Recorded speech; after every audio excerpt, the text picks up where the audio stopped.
സന്തോഷം തോന്നുന്നുണ്ട് അദ്ദേഹത്തിന് ജാമ്യം കിട്ടിയതിൽ. കാരണം ഇതിനകത്ത് അദ്ദേഹത്തിന് അല്ലെങ്കിലും ജാമ്യം കിട്ടും. ബഹുമാനപ്പെട്ട സുപ്രീം കോടതിയുടെ പല വിധികൾ അനുസരിച്ചുകൊണ്ടും 3 വർഷത്തിൽ താഴെ ഏതെങ്കിലും ശിക്ഷ കിട്ടാവുന്ന വകുപ്പാണ് എന്നുണ്ടെങ്കിൽ കൃത്യമായി ജാമ്യം ലഭിക്കാവുന്ന കുറ്റമേ ഉള്ളൂ. ഏതോ ഒരു ഭീകര വിരുദ്ധ വേട്ടയുടെ കൂട്ട് തന്നെ അദ്ദേഹത്തിന്റെ വീട് വളഞ്ഞ് മണിക്കൂറുകൾ അദ്ദേഹത്തിന്റെ വീടിനകത്ത് ചെലവഴിച്ച് അദ്ദേഹത്തിന്റെ പോലീസ് അകമ്പടിയോടുകൂടി തിരുവനന്തപുരത്ത് കൊണ്ടുപോകേണ്ട കാര്യമൊന്നും ഉണ്ടായിരുന്നില്ല. നോട്ടീസ് കൊടുത്ത് സ്റ്റേഷനിലോട്ട് വിളിച്ചു വരുത്തുക. ഇത്രയും സീനിയറായ 71 വയസ്സുള്ള ഒരാളാണ്. അദ്ദേഹത്തിനെ പൊതുസമൂഹത്തിൽ അറിയാം. അദ്ദേഹം ഒളിവിൽ പോകുമെന്ന് ആർക്കും പറയാനൊക്കില്ല. അതിന് പകരമായിട്ട് ആൾക്കാരെ ആരെയൊക്കെയോ പ്രീതിപ്പെടുത്തുക എന്നുള്ള ലക്ഷ്യത്തോടു കൂടിയായിരുന്നു ഈ അറസ്റ്റ് എന്നുള്ളതാണ് വാസ്തവം. കേരള പോലീസിന്റെ ഒരു ആപ്തവാക്യമുണ്ട്, മൃദുഭാവേ ദൃഢകൃത്യേ. അതിന് നേരെ ഓപ്പോസിറ്റായ സമീപനമാണ് കേരളത്തിലെ പോലീസ് എടുത്തുകൊണ്ടിരിക്കുന്നത്. ഹിന്ദുക്കൾക്കെതിരായിട്ട് ആരെങ്കിലും എന്തെങ്കിലും പറഞ്ഞാൽ അവരോട് മൃദുഭാവവും, ഹിന്ദുക്കൾക്കെതിരായിട്ട് ഏതെങ്കിലും കള്ളം, ഹിന്ദുക്കൾ ഏതെങ്കിലും സത്യം വിളിച്ചു പറയുകയാണെങ്കിൽ അവരോട് ദൃഢഭാവത്തോടും കൂടി ഇടപെടുന്ന രീതിയിലേക്ക് കേരള പോലീസ് മാറിക്കഴിഞ്ഞു. നമ്മുടെ ജനം ചാനൽ ഉൾപ്പെടെ ഇന്നലെ തൊട്ട് പറഞ്ഞു വെക്കുന്ന വാർത്തകൾക്കകത്തെല്ലാം ധാരാളം ഉദാഹരണങ്ങൾ പറയുന്നുണ്ടല്ലോ. ഭരണഘടനയെ വെല്ലുവിളിച്ച സജി ചെറിയാന്, ഗണപതി മിത്താണെന്ന് പറഞ്ഞ ഷംസീറുണ്ട്, സ്ത്രീത്വത്തെ പലതവണയും അപമാനിച്ചിട്ടുള്ള MM മണിയുണ്ട്.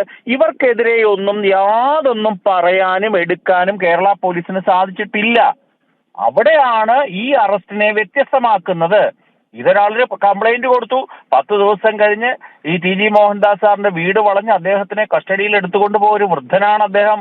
അതുപോലും പരിഗണിക്കാതെ, ഒരു നോട്ടീസ് പോലും കൊടുക്കാതെ അദ്ദേഹത്തിനെ കൊണ്ടുപോയ നടപടി തെറ്റാണെന്ന് ബഹുമാനപ്പെട്ട കോടതിക്കുൾപ്പെടെ മനസ്സിലായി കാണും. അതുകൊണ്ടാണ് അദ്ദേഹത്തിന് ജാമ്യം കിട്ടിയത്. അല്ലെങ്കിലും ജാമ്യം കിട്ടും, ബെയിലബിൾ ആയിട്ടുള്ള കാര്യങ്ങളൊക്കെ ഇതിനകത്തുള്ളൂ എന്നാണ് ഞാൻ മനസ്സിലാക്കുന്നത്. അതുകൊണ്ട് കേരള പോലീസിന്റെ ഇരട്ടത്താപ്പ് ഇന്ന് പൊതുസമൂഹത്തിന് ചർച്ച ചെയ്യാൻ ഈ TG മോഹൻദാസ് സാറിന്റെ അറസ്റ്റ് വഴിതെളിച്ചു എന്നുള്ളതാണ്. നമ്മൾ സോഷ്യൽ മീഡിയ ഉൾപ്പെടെയുള്ള ജനം TVയിൽ ഇതുമായി ബന്ധപ്പെട്ട് വന്ന വാർത്തകളുടെയൊക്കെ അടിയിൽ കിടക്കുന്ന കമന്റുകൾ നോക്കുക. മഹാഭൂരിപക്ഷം ആൾക്കാരും കേരള പോലീസിന്റെ നടപടിയെ അപലപിച്ചിരിക്കുകയാണ്. ഈ അറസ്റ്റ് അദ്ദേഹം ഒരു സാങ്കല്പിക കാര്യം പറഞ്ഞതാണ്, സാങ്കല്പികമായിട്ടുള്ള ഒരു വസ്തുതയാണ് അദ്ദേഹം പറഞ്ഞത്. ഞാൻ പ്രധാനമന്ത്രി ആയാൽ, ഓർക്കണം, എന്നെങ്കിലും ഒരിക്കലും സംഭവിക്കില്ല എന്ന് എല്ലാവർക്കും അറിയാം. TG മോഹൻദാസ് ഇന്ത്യയുടെ പ്രധാനമന്ത്രി ആവത്തില്ല എന്ന് നമുക്കറിയാവുന്ന വസ്തുതയാണല്ലോ. സാധാരണഗതിയിൽ രാഷ്ട്രീയം അറിയാവുന്ന എല്ലാവർക്കും അറിയാം.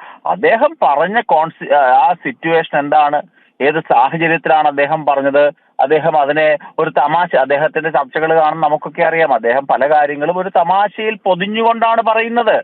അതിന് ഇതിനൊരു സൂചനയാണ്. ഇനി മുതൽ ഞങ്ങൾക്കെതിരെയോ സർക്കാരിനെതിരെയോ അല്ലെങ്കിൽ ഏതെങ്കിലും മതങ്ങൾക്കെതിരെയോ ആരെങ്കിലും ഏതെങ്കിലും ചാനലിലോ നവമാധ്യമങ്ങളിലോ എന്തെങ്കിലും പറഞ്ഞാൽ നിന്റെയൊക്കെ അവസ്ഥ ഇതായിരിക്കുമെടാ എന്നുള്ള ഒരു തിട്ടൂരമാണ് രമേശ് ചെന്നിത്തലയുടെ കേരള പോലീസ് പുറപ്പെടുവിച്ചത്. അതൊന്നും പൊതുസമൂഹം അംഗീകരിച്ചു കൊടുക്കത്തില്ല. ഞങ്ങളുടെ കൂട്ടുള്ള ആൾക്കാർ പറയാനുള്ളതൊക്കെ കൃത്യമായി പറയും. അത് നിയമം അനുശാസിക്കുന്ന കാര്യങ്ങളെ പറയൂ. നിയമവിരുദ്ധമായിട്ടോ രാഷ്ട്രവിരുദ്ധമായിട്ടോ ഭരണഘടനാ വിരുദ്ധമായിട്ടോ മറ്റു മതങ്ങളെ പൂർണ്ണമായും താറടിച്ചുകൊണ്ടോ ഞങ്ങളൊന്നും പറയാറില്ല. യാഥാർത്ഥ്യ ബോധം ഉൾക്കൊണ്ടുകൊണ്ട് പറയുന്നവർക്ക് ഒരു വിലക്ക് ഏർപ്പെടുത്താൻ, പരോക്ഷ വിലക്ക് ഏർപ്പെടുത്താനുള്ള ഒരു മാർഗമാണിത്. ഓപ്പറേഷൻ തൂഫാൻ ഉൾപ്പെടെയുള്ള കാര്യങ്ങളിൽ കയ്യടി നേടിയ കേരള പോലീസിന് ഇതൊരു അവമതിപ്പുണ്ടാക്കിയ ഒരു അറസ്റ്റായിരുന്നു. അതുകൊണ്ട് TG മോഹൻദാസ് സാറിന്റെ ഈ ജാമ്യം വളരെ സന്തോഷം നൽകുന്ന വാർത്തയാണ്.